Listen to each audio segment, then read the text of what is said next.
Okay, the strengths of the church. Again, we're going to look in the text, so hopefully you've had your Bible open the whole time. So we're going to start in chapter 3, verse 4. They've received the Spirit. 3 verse 27, they've been baptized. 4 verse 9, they know God. They've come to know God. 4 verse 14, they're hospitable. These are the strengths, if you hadn't guessed. 4 verse 15, they're giving, they're generous. 5 verse 7, they are running well, as in spiritually. 5 verse 9, Paul is confident in them. And 6 verse 1, they are a spiritual people. But the weaknesses, they're turning from Jesus, 1 verse 6. There are people deceiving others, 1 verse 7. Because remember, this Judaizer thing is within the church. This isn't an outside influence. These are people within the church who are Christians. They're bewitched, 3 verse 1. I think that's a figure of speech. I don't think they've actually been bewitched.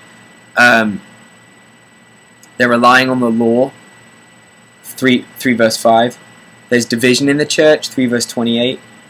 They're starting to turn back to their pagan beliefs and elemental spirits, in 4 verse 9.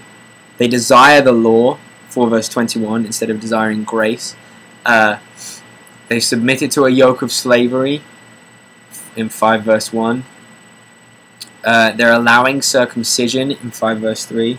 There are relational problems, 5 verse 13 to 6 verses 5. So you can see there are lots of strengths and weaknesses, but what's nice is that you can see that we can take that stuff from the text. So when you look at a different epistle, look at it again and have that broad overview, like we talked about, like I said to you before, that you should read the book in one go, because it's a letter. It's designed to be read in one go, and it allows you to get a broad overview of what's happening in the church.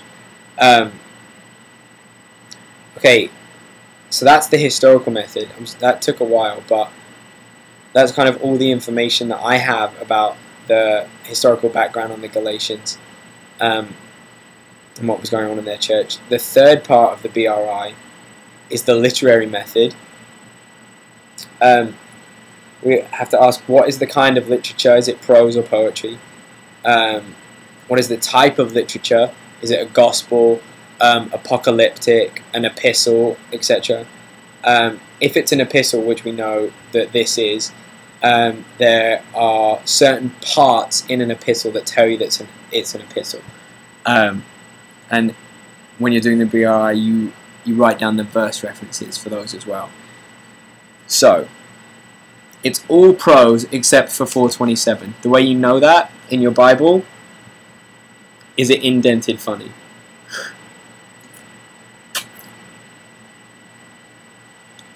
Because you look at like Joel or Psalms or Song of Songs, it's all indented pretty funny because it's poetic.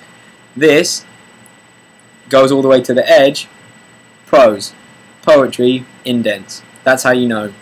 That's, you know, you'll look smart in front of your friends. You can go, oh, I'm reading some Hebrew poetry. Wow, how do you know it's poetry?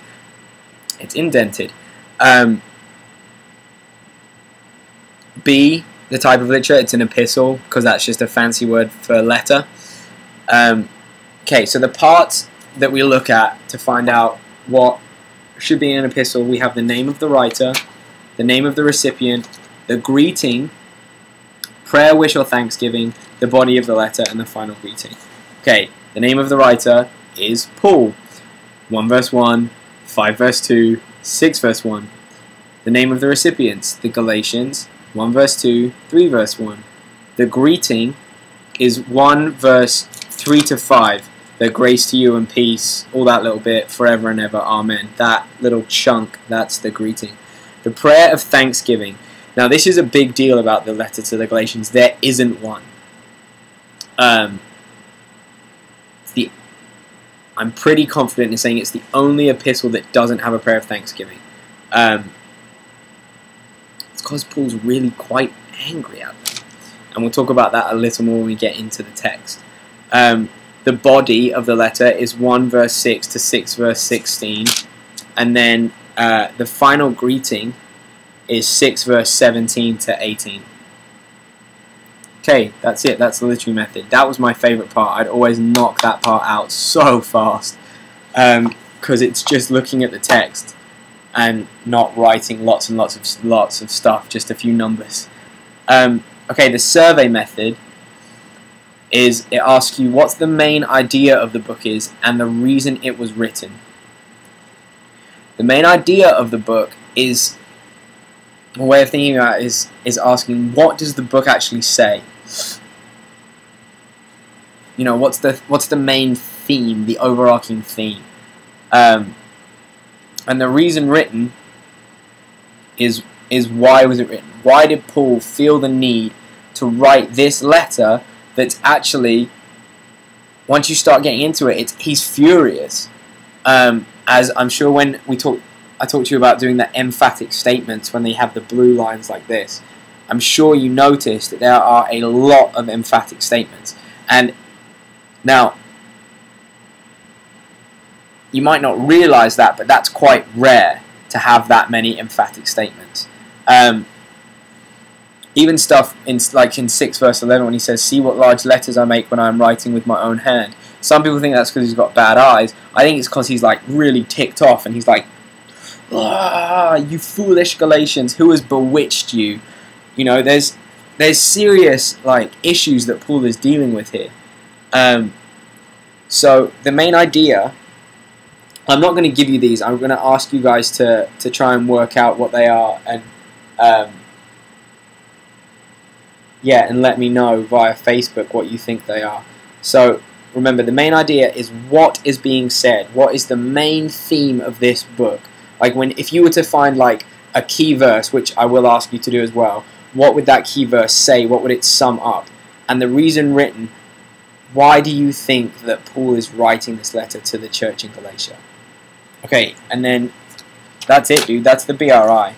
So I'll post these videos and then we can talk about what we want to do next about going into the text and stuff. Alright.